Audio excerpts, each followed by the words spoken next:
el 2005 se llevó a cabo una encuesta llamada Dejad que la gente hable.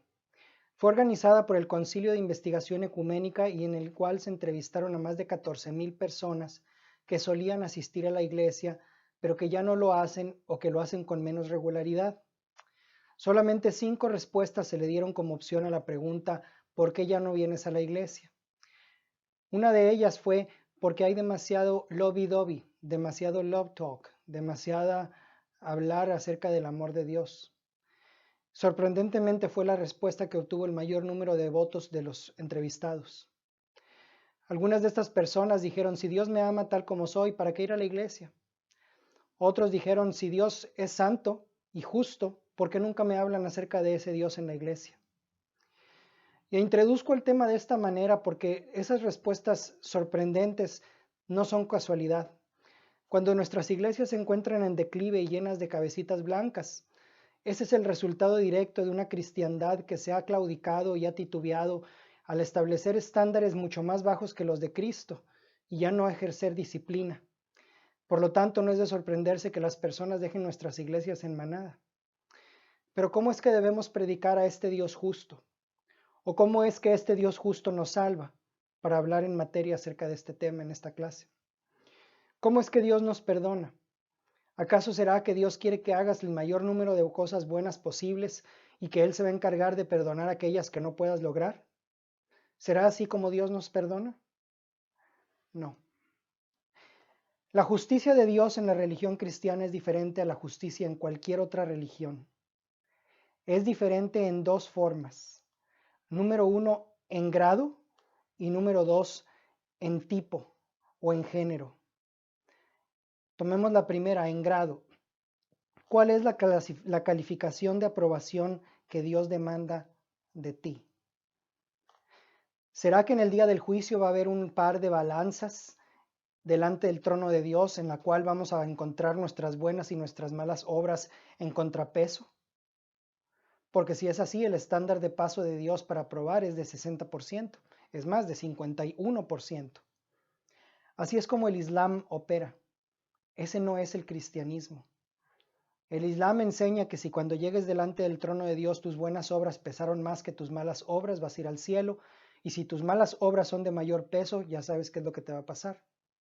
Aunque también puedes esperar que Dios sea un poquito indulgente contigo en ese día.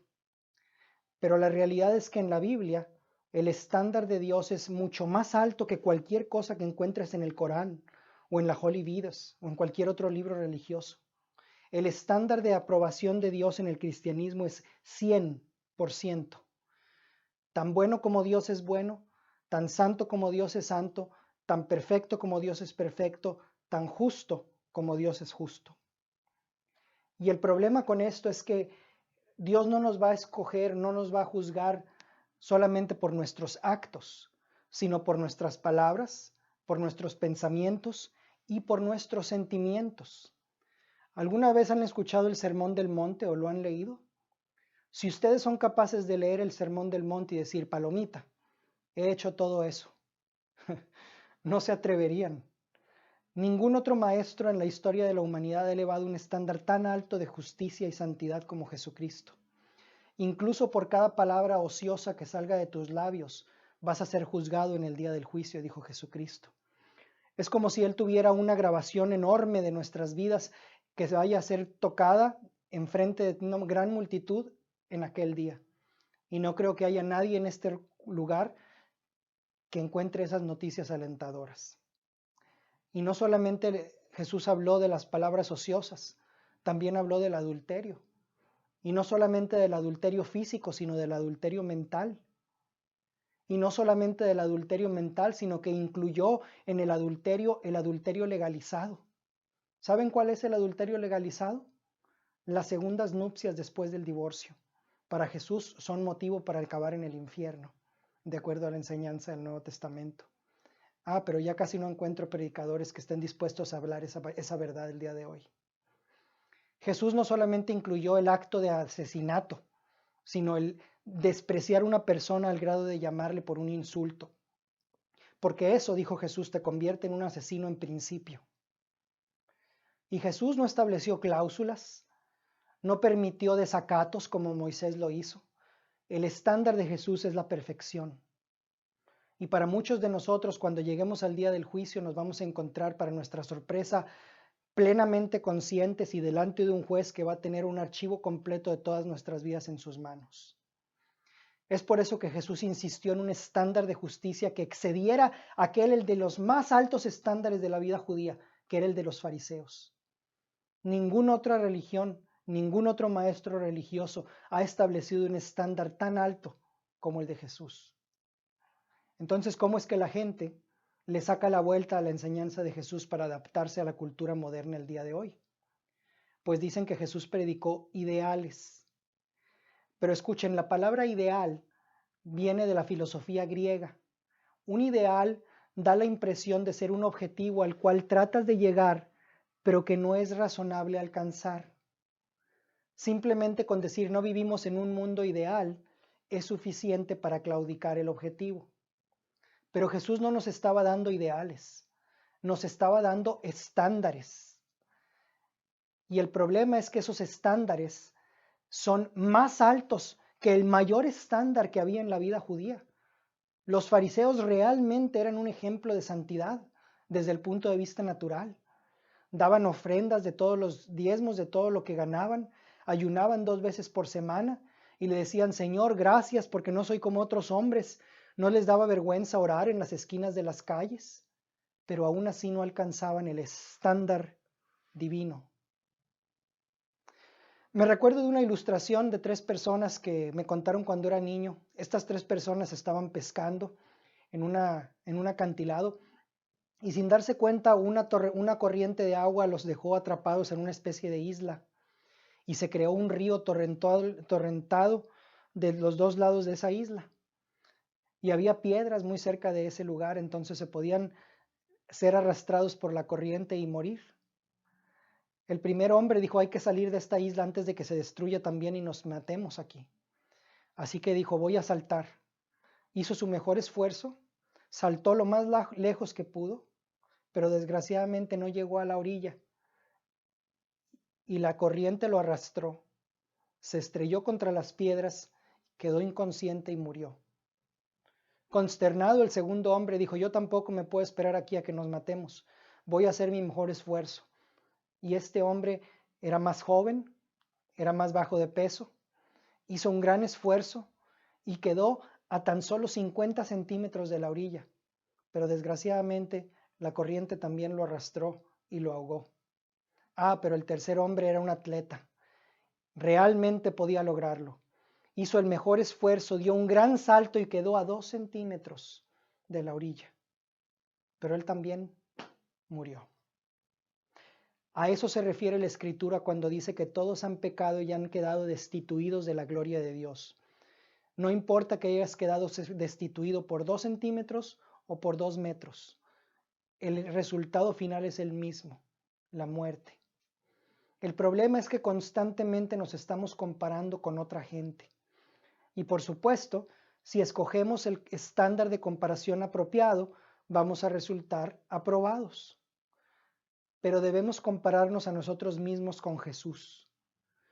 Si hiciéramos eso, la única opción para nosotros sería decir como San Pedro, Señor, apártate de mí, que soy un hombre pecador. No puedo estar contigo, no mereces estar con alguien como yo. Pero ¿cuáles son las actitudes que realmente tenemos contra Dios? Para ejemplificarlo, me recuerdo cuando yo estaba en Las Vegas. Algunos recordarán cuando hubo un tiroteo en ese lugar y resulta que yo estaba ahí con mi familia. Pasé el momento de la tragedia cuando la gente corrió y me dijeron, ¡corre! Y tuvimos que correr y escondernos.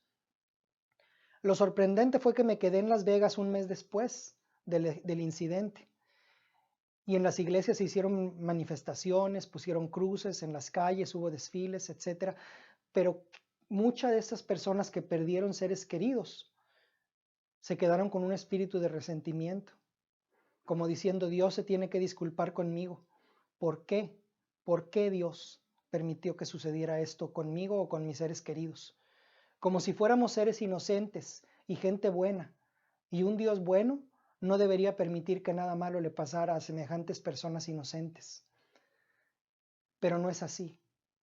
Somos nacidos con una especie de ingratitud innata, con un sentimiento de que Dios es duro o es injusto o es cruel.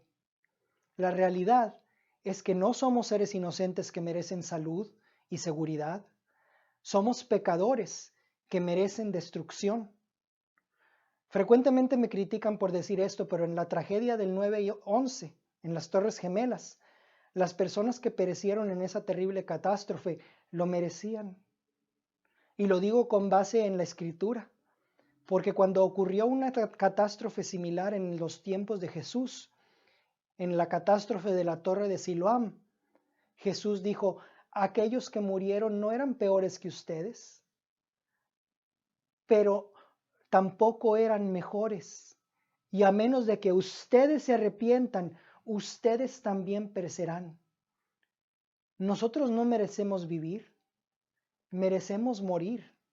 Y cuando ocurre una tragedia, vale la pena recordar eso, porque estamos cayendo cortos, tan cortos de la gloria de Dios, tan destituidos de la gloria de Dios y de su estándar para mi vida.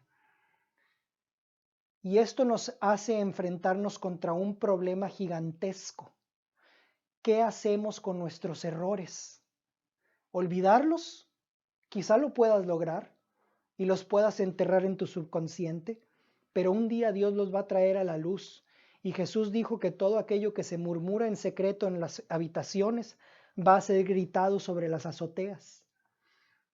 ¿Qué estándar de justicia tan aterrador? Y el problema es que esa no es la diferencia principal de la justicia cristiana contra la justicia de otras religiones. La diferencia más significativa no es de grado, es de género. No es solo el estándar o la medida de santidad que Dios demanda de mí, es su fuente. ¿Cómo es posible que Dios demande un estándar de santidad tan alto de mí? ¿Cómo lo puedo lograr? Y bueno, todas las demás religiones, excepto el cristianismo, dicen: tú debes hacerlo. Tú debes producir esa santidad para Dios a través de tu esfuerzo personal, de tu disciplina personal y de tu mejora continua. El problema es que tu propia disciplina da al traste con su propio objetivo. Porque entre más autodisciplinado seas, se vuelve más difícil ser justo. Porque otros pecados vienen y toman el control de tu vida. La autodisciplina da al traste con su propio objetivo. La autodisciplina está moralmente defectuosa, porque las mejores personas se vuelven peores pecadores. Y este es un hecho irónico. Entre mejor seas, peor te vuelves. Entre mejor persona seas, peor pecador llegas a ser. ¿Por qué? Porque otras cosas se agarran de tu vida y no te dejan salir adelante. Las personas autodisciplinadas son invariablemente arrogantes. Y la arrogancia es una de las cosas más ofensivas para nuestro Dios. El otro lado de la misma moneda de la arrogancia es el desprecio. La arrogancia y el desprecio afligen al autodisciplinado. La arrogancia acerca de ellos mismos y el desdén para con otros. Y por lo tanto, sus relaciones personales sufren. Los fariseos no se conocían precisamente por sus relaciones amorosas. La razón de que sufrieran sus relaciones es debido a su hipocresía, porque es mucho más fácil lograr una apariencia externa de justicia y santidad que una realidad interior. Mostrarle al mundo una máscara es mucho más fácil que desarrollar en ti la perfección de Cristo. Y entre más una persona trata de ser justa y santa, mayor hipócrita y arrogante se vuelve. Y el problema es que Jesús encontró este tipo de actitud primordialmente en los fariseos. Y esa fue la razón por la cual Jesús no se podía llevar bien con ellos. Su autodisciplina se convirtió en una barrera más grande para su relación personal con Dios que cualquier otra cosa. Nuestro evangelio es muy diferente. Es el evangelio de la justicia que proviene de Dios, dijo Pablo. Nuestro evangelio no demanda que produzcas esa santidad por ti mismo, de hecho lo condena. Si tú intentas acercarte a Dios por tu esfuerzo personal, no te vas a acercar más a Él, te vas a alejar más de Él, porque para Él tu sacrificio personal y el desprecio asociado con Él y la arrogancia asociado con Él son ofensivas para nuestro Dios. Entonces, si no podemos alcanzar su estándar y entre más duro intentamos hacerlo, peores personas nos volvemos, entonces, ¿cuáles son las buenas nuevas del Evangelio? Pues que Dios está dispuesto a compartir su santidad contigo. Él te dice, ponte la mía, no lo puedes hacer. Sí, su ira debe ser revelada contra toda impiedad y toda injusticia de los hombres que detienen con justicia la verdad. Pero hay mucha esperanza con aquellos que desean ser saciados con una justicia no de ellos, sino con una justicia divina. Pero depende de qué tanta hambre tengas. Depende si realmente quieres tener esa justicia más que nada más en tu vida. Escuchen, todos tenemos cosas de qué lamentarnos en nuestra vida. Todos desearíamos haber sido mejores personas de las que nos convertimos a un final. Porque todos tenemos este apetito en nuestro corazón por justicia, por santidad, el cual debe ser estimulado hasta que se convierta en una hambre insaciable. Y Él te dará en la directa proporción para empatar tu deseo. Es por eso que nuestro evangelio es un evangelio de una doble sustitución, no muy frecuentemente predicado en nuestros días, pero el evangelio verdadero es: pon tus pecados sobre Cristo y Él te da su justicia. Una gran oferta, pero debemos arrepentirnos no solamente de nuestras malas obras, sino también de nuestras buenas obras. El problema es que nuestra disciplina personal no quiere deshacerse de sus buenas obras. El problema es que muchos de nosotros decimos, sí, yo he hecho algunas cosas malas y Dios puede perdonarlas, pero también he hecho muchas cosas buenas. Y arrepentirnos de nuestras buenas obras es 10 veces más difícil que arrepentirnos de nuestras malas obras. Y aún así, el entendimiento promedio de las congregaciones en este país es que te arrepientes de tus malas obras, no de tus buenas obras. Ahora, algunos de ustedes me dirán, mira, Eduardo, yo creo en la justicia de Dios. Yo creo que no depende de mi obra personal. Pero, ¿será que es así?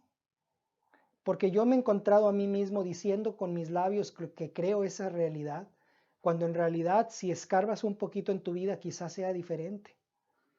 Por eso pensé en contarles este testimonio. No sé si ustedes conozcan a un autor que se llama Howard Pittman. Howard Pittman fue un pastor bautista que vivió en 1979, más bien tuvo una experiencia cercana a la muerte en 1979.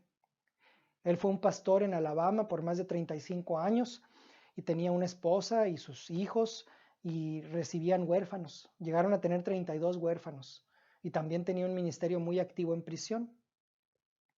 Entonces, les quiero contar esta historia para que se imaginen lo que a él le pasó y se pongan en sus pies. Imagínense que están muriendo en una cama de hospital. Tú sabes que tu vida se está yendo, cada respiración que tomas te duele y sabes que estás viviendo con pura fuerza de voluntad. Pero también sabes que solamente Dios Todopoderoso te puede devolver tu vida. Entonces tú le pides desesperadamente que prolongue tus días y te presentas delante de Él.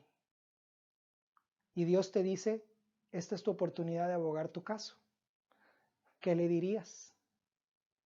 Les presento este caso real porque eso fue lo que le pasó a este señor, Howard Pittman.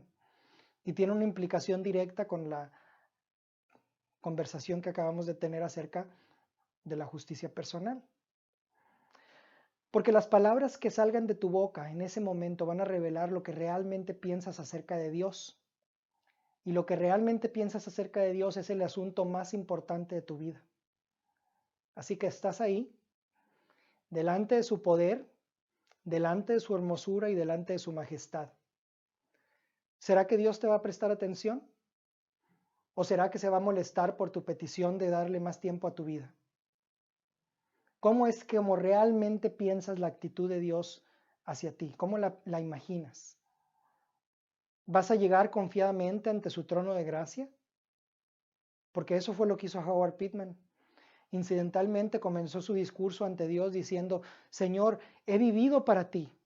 He tenido una gran vida de amor, adoración y sacrificio, pero ahora tengo problemas y sé que solo tú me puedes ayudar, extendiéndome los días de mi vida. Y con una voz como de trueno, Dios procedió a decirle qué clase de vida realmente había vivido.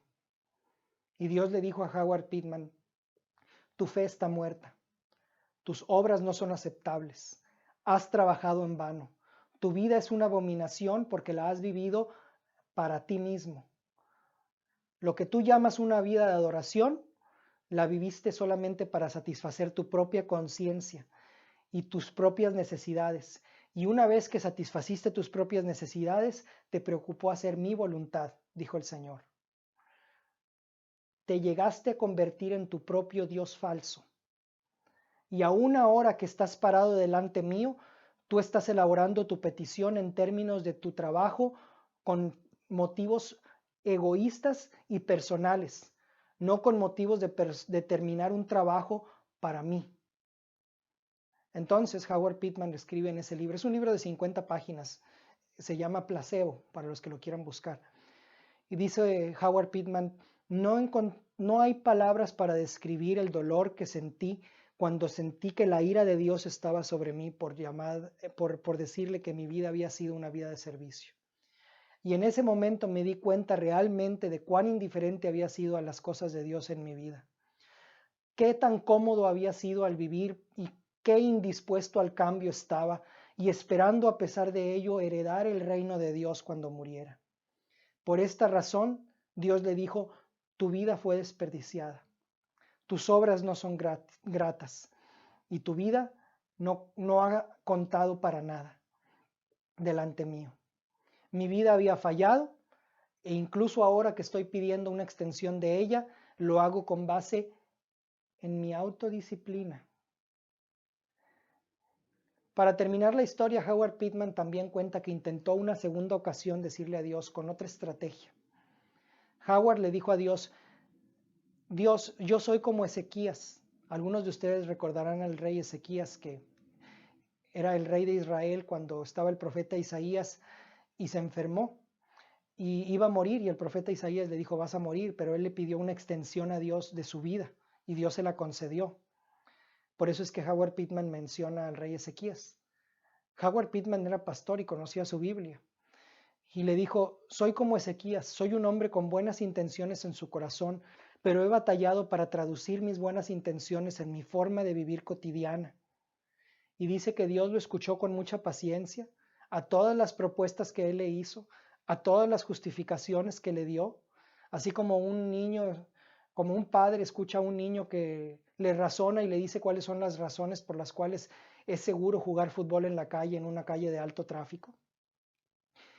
Y cuando finalmente terminó de dar sus argumentos, habiendo agotado todos los medios, le dijo a Dios: te prometo que si me das más tiempo de vida, voy a hacer para ti, voy a dedicar mi vida a ti. Y entonces Dios le dijo: Howard Pittman, tú prometiste eso antes.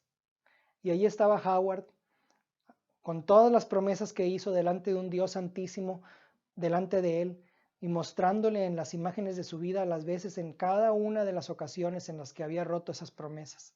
Y sin nada más que decir, dijo: amén a mi propia condenación.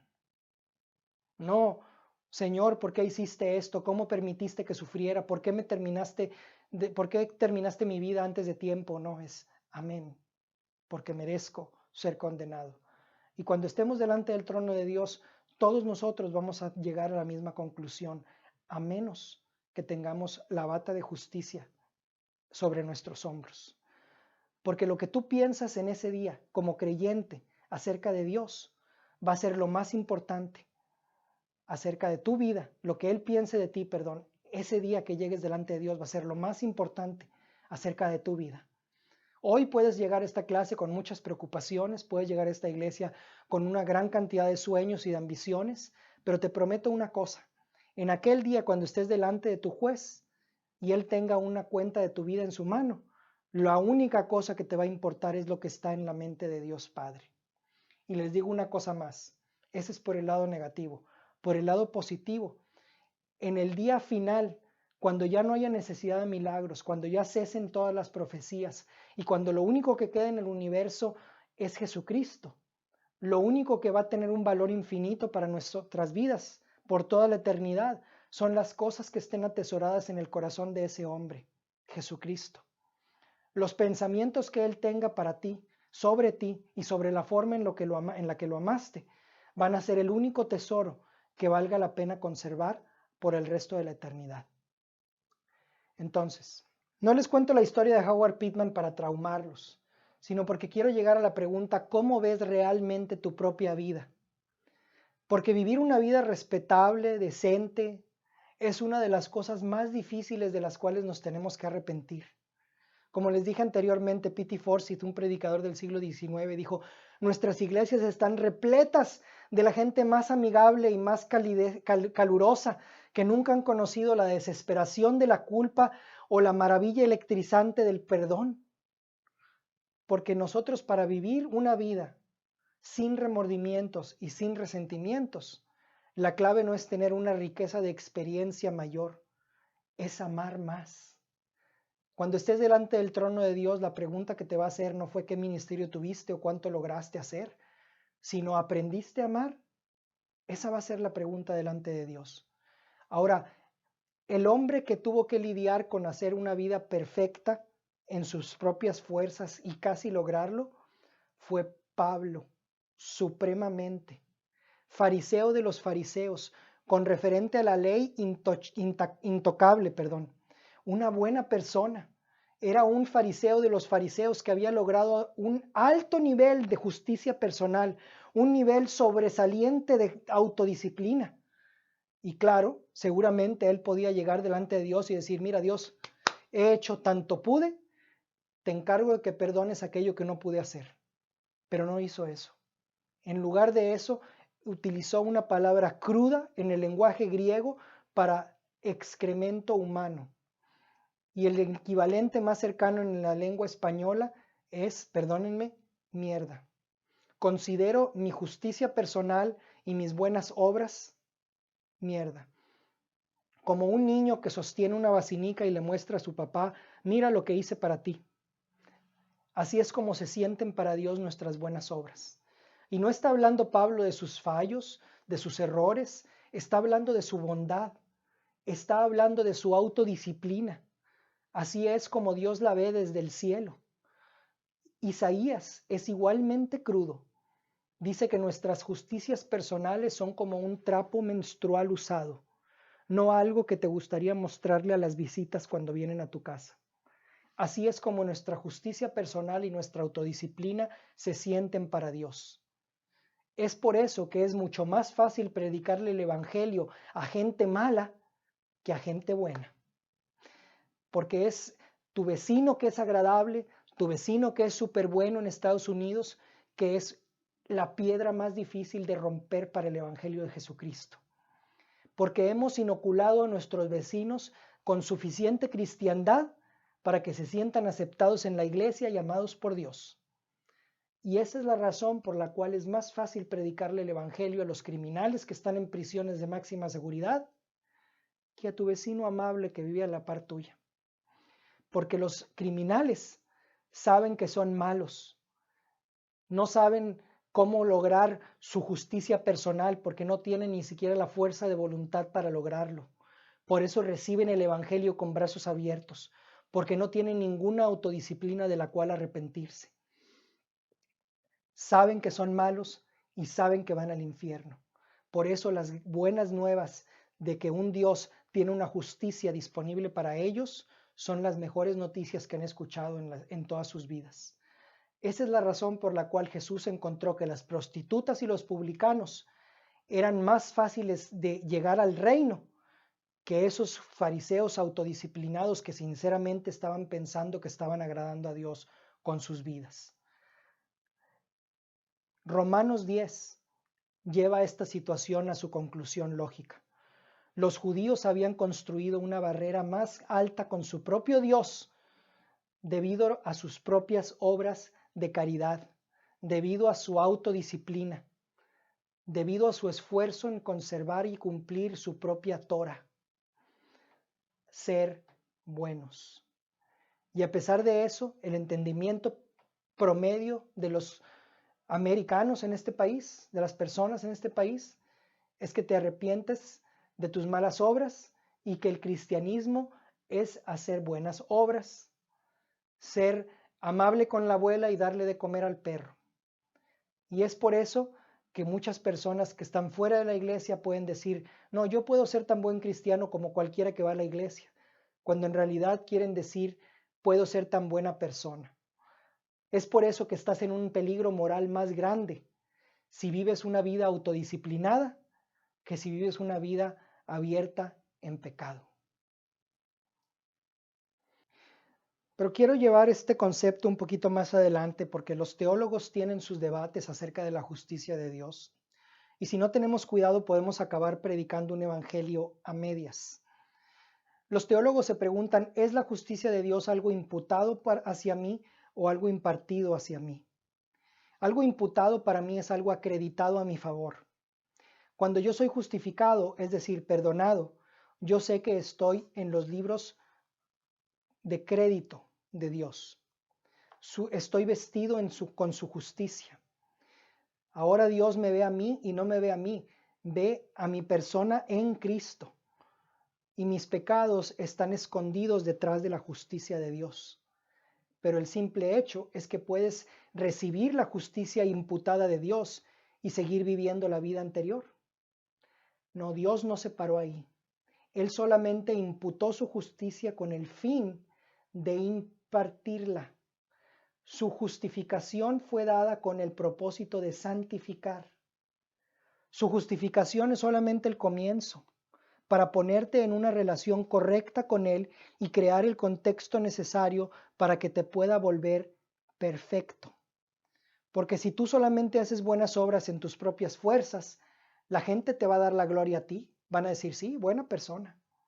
Pero si los actos que haces de justicia son impartidos por Dios, tus buenas obras van a tener una calidad que va a ser reconocida por otros como algo más allá de lo que tú pudiste haber hecho en ti mismo. Y al ver tu santidad heroica, la gente le va a dar gloria al Padre. Por eso, si Dios es una Trinidad, es la única forma en que esto va a ser posible, porque estamos aquí hablando de que esta es la obra del Espíritu Santo, del Espíritu de justicia. Estamos hablando del fruto del Espíritu Santo, es decir, de un proceso. Porque existe un evangelio barato allá afuera que dice que lo único que necesitas es perdón y no santidad. Nuestro evangelio dice que necesitas los dos. Y ninguna de las dos va a ser lograda por tus propios esfuerzos. Ambas son el producto de la justicia de Dios. Ambas se obtienen por fe. Es decir, la santidad, así como el perdón, son ofertas de Dios. Porque para ir al cielo necesitas ambas y ninguna de las dos es el producto de las cosas buenas que pudiste hacer. Son por fe. El perdón es imputado, la santidad es impartida. No es solamente tener su manto de justicia, sino tener su justicia recreada en mí. Porque sin santidad, dice la Biblia que nadie verá al Señor. Porque como les digo, solamente justifica con el fin de santificar. El Evangelio no es una cuestión de que puede ser perdonado, pero debe ser santo. Ni tampoco es una cuestión de que puede ser perdonado y no necesita ser santo. No. Ambas son travestis del Evangelio. Nuestro Evangelio puede ser perdonado y puede ser santo. No solamente en título, sino en obra. Puedes llegar a ser la persona con la que sueñas ser en los mejores momentos de tu vida. Puedes ser libre del pecado, puedes ser libre de ese hábito que te ha estado maniatando por tantos años. Puedes ser libre de esa adicción, no en un solo paso, sino a través de una vida de fe que te puede convertir en una persona idéntica a Jesús. Él te ofrece no solamente perdón, sino justicia.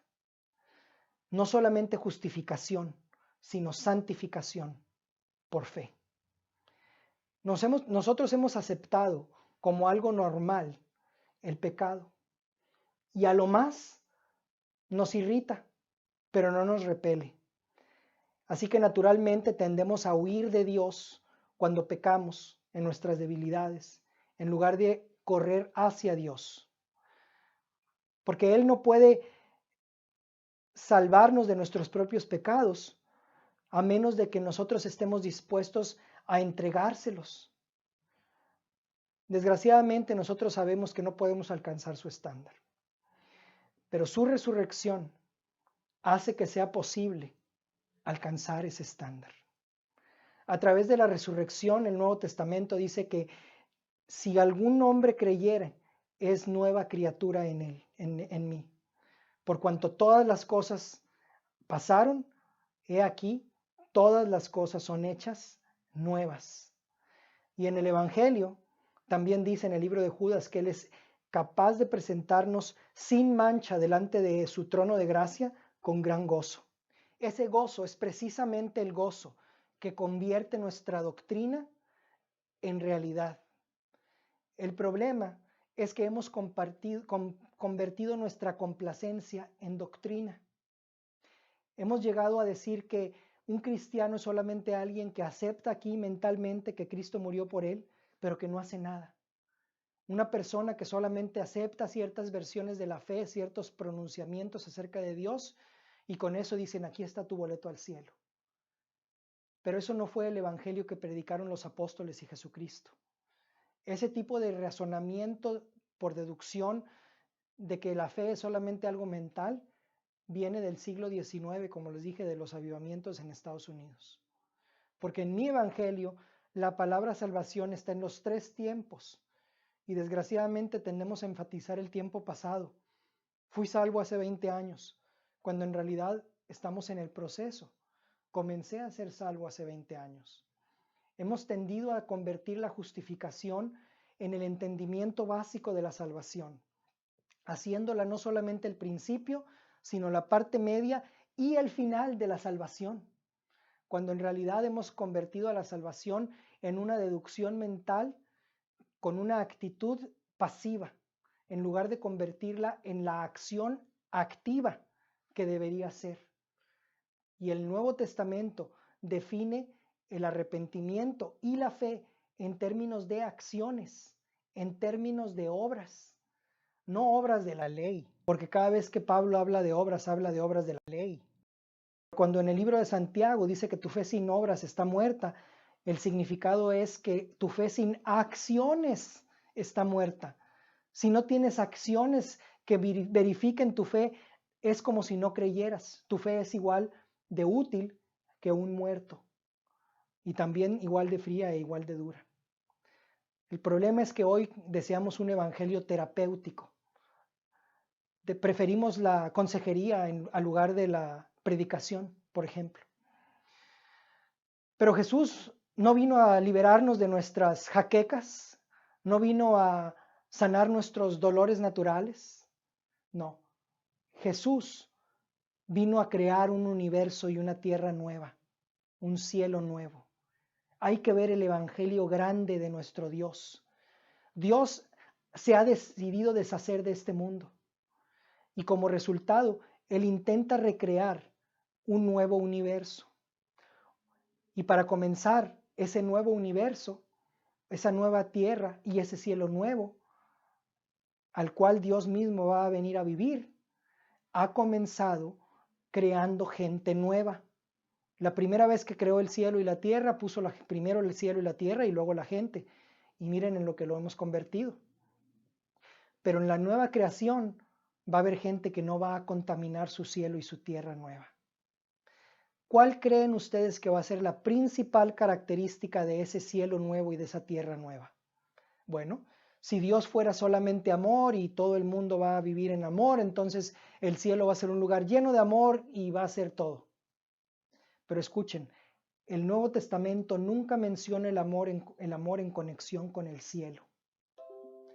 El apóstol Pablo habla de que él va a crear un cielo nuevo y una tierra nueva en donde reina y vive la justicia.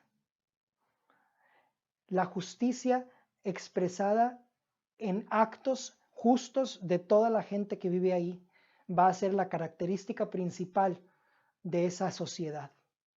Porque si yo voy a ese cielo nuevo y esa tierra nueva como soy ahora, pues lo voy a contaminar rápidamente. No va a durar siendo santo y puro por mucho tiempo. Ese es el Evangelio, que Dios está recreando gente justa para habitar este nuevo universo sin contaminarlo. Por eso la salvación es ese proceso de reciclaje mediante el cual Dios nos convierte en esa clase de personas. Algunas veces le digo a las congregaciones que mi esposa tiene mucha fe, pero hay una cosa que yo digo que a ella le cuesta mucho trabajo creer, y es cuando digo que un día su esposo va a ser perfecto. No sé por qué, pero pues tiene muchas dudas al respecto. Pero es la realidad. Porque el Nuevo Testamento en Primera de Juan dice que cuando Él venga, vamos a ser como Él, porque lo veremos como Él es. Y en Hebreos dice que Jesús va a venir una segunda vez, no a tratar con el pecado, sino a traer salvación a aquellos que están esperándolo. ¿Cómo? Dios no demanda que seas perfecto, pero demanda que quieras serlo. La justicia de Dios debe convertirse en un deseo tan intenso en tu corazón que tengas hambre y sed de justicia al grado que estés desesperado. Porque Dios te juzga de acuerdo al clamor de tu corazón. Tienes que estar tan desesperado que todos los demás aspectos de tu vida queden excluidos de tu deseo. Y entonces vas a ser saciado. ¿Recuerdan ustedes a Betty Elliot? Betty Elliot fue la esposa de un misionero que fue asesinado y comido por caníbales en la jungla en Ecuador, la tribu de los Auca. Y Betty Elliot volvió a la misma tribu a donde asesinaron a su marido para predicarle a esas personas. Y en los libros que ella cuenta en su autobiografía, de hecho, dice que fue increíble la transformación que observó en los asesinos de su marido. Ella narra cómo Dios puede tomar caníbales y convertirlos en hombres justos. Ella narra cómo podía ver los ojos de esos hombres transformados, de pasar de ser hombres llenos de ira y de desprecio por la vida humana, a ser hombres gentiles, callados y santos. Porque la realidad es que a menos de que seamos capaces de demostrarle al mundo ese cambio radical en nuestras vidas, ¿qué evidencia tenemos de que tenemos un evangelio real? A menos de que seamos capaces de tener un nivel de justicia y santidad más alto que el del musulmán más comprometido y devoto, ¿qué prueba tenemos que tenemos un evangelio? Así que termino donde empecé. Yo creo que estamos dañando el evangelio y que estamos lanzando perlas preciosas a los cerdos al enfocarnos en predicar acerca del amor de Dios. Les pido por favor, no prediquen el amor de Dios. Los inconversos desprecian a un Dios de amor, no le temen a un Dios cuyo amor es incondicional, porque los no conversos tienen el razonamiento de decir, ¿para qué me molesto? Si Dios me ama, nunca me va a enviar al infierno. Por favor, regresemos a la enseñanza de los apóstoles. Ellos predicaron un evangelio de justicia. Digámosle al mundo quién es realmente Dios, que Él es absolutamente justo, infinitamente santo y que un día va a castigar y a erradicar el pecado y la maldad de este universo. Y va a convertir todas las cosas en una nueva creación. Amén.